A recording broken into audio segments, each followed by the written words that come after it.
Kom.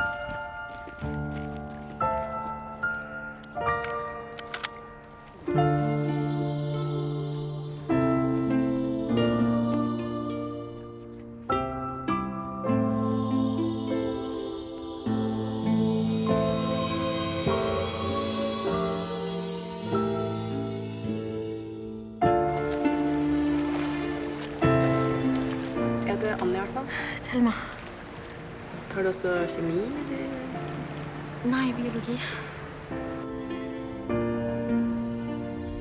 Snakker du med faren din om alt? Ja. Er det feil? Hva er det for noe drøm? Ingenting.